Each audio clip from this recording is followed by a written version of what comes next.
Anger. Our mind is the place where is the idea and thought from. We can call them the mind seeds, or it is called the mental land.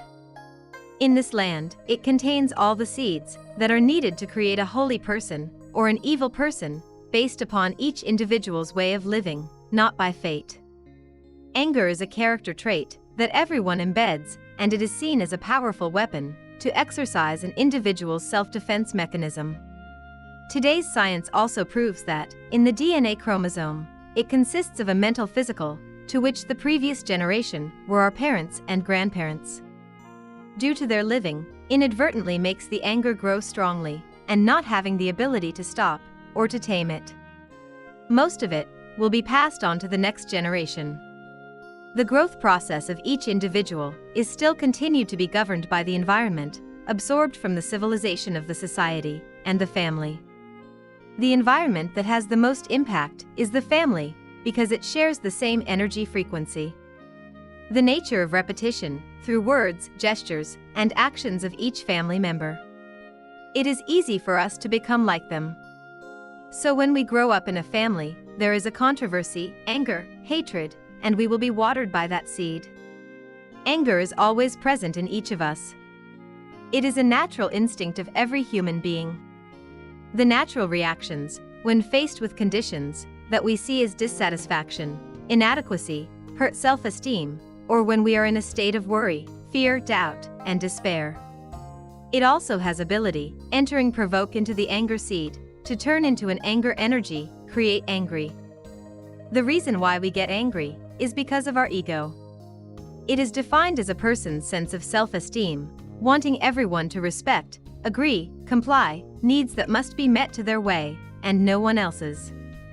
In addition to the survival instincts of each human being, there are characteristics of liking pleasant and comfortable feelings, ready to resist the feelings that we consider unpleasant and frustrating. At the same time, the environment we grow up in is also very important.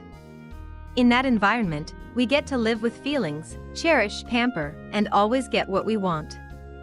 So when we grow in life, we become a person who is more inclined to accept conditions of satisfaction rather than conditions of displeasure. So when someone brings us a disadvantage, unkind words, or even an act of disrespect, then our seed of anger is born. When we are angry, we often think that it is the person who made us angry. We blame that person entirely. We always want to seek vengeance by severely punishing the opponent who makes us angry. However, if we look closely, we will discover that anger is already within us. The seed of anger has already been implanted inside us. This seed is the cause of our anger.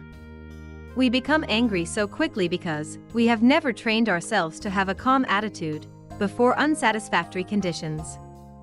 We always train ourselves the habit of anger and the reaction when something unsatisfactory happens. The seed of anger in us is too strong, from the depths of the past and from the depths of consciousness. It is override the seed of understanding, which is calmness and love. The Buddha said, anger resembles a ball of fire in the palm of your hand before throwing it to someone else. Your hand already burn. When angry emotions rule, our whole body loses all self-control and is completely paralyzed. Just like our house catching on fire. We wouldn't initially put out the fire, but to chase after the suspect who started the fire. The house then completely burns down. When the seed of anger arises, it immediately turns into an anger that covers all of our body and mind, burning the good qualities that we have accumulated for a long time. It also burns the fresh sprouts waiting for the developmental opportunities. At the same time, the angry energy agitate enter other bad seeds, in which already embedded in our souls, to lead to a bad decisions later. Buddhism talks about anger as something negative and hurts us in many ways, both physically and mentally. Anger can destroy our friendships, families, and ourselves. Therefore, Buddhism teaches us how to control and transform our anger for the better.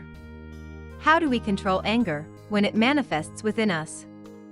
We should not do or say anything right away, because doing or saying things out of anger will bring out negativity that will make us regret it later. So the best thing to do when anger rises is to take care of it by using mindfulness to recognize anger through your alertness. Try to not say or approach the person who we think is the cause of our anger just yet.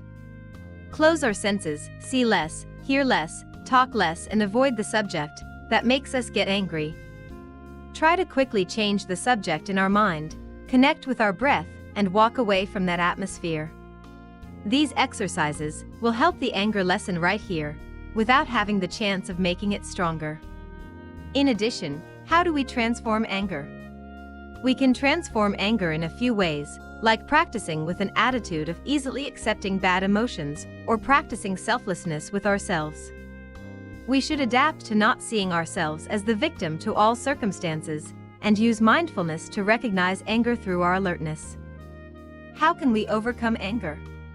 Meditation of Buddhism.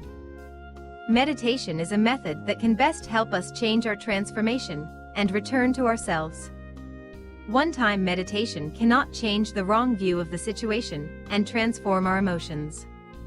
Meditation must be included in the daily menu, practiced regularly to have the most effect. When we feel the rages of anger within ourselves, we are the ones who are most hurt.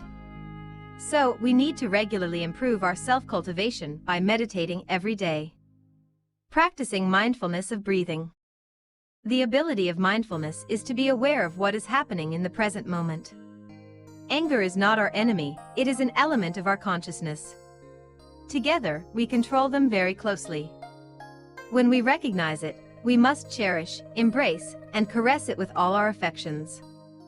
Just like a mother holding a crying child. Anger is a mother's child. Hug and comfort it, and it will stop crying. So is angry. Anger is a phenomenon that comes and goes.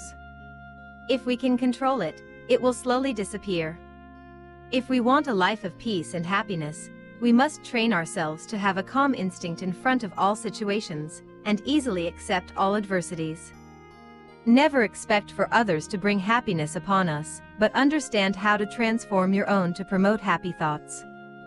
Expand our heart's energy with love, tolerance, forgiveness, and harmony in the class of life between people. Our mind is called the mental land, and in this land we can plant any seed. From anger to compassion, if any is planted, we will reap more of that seed.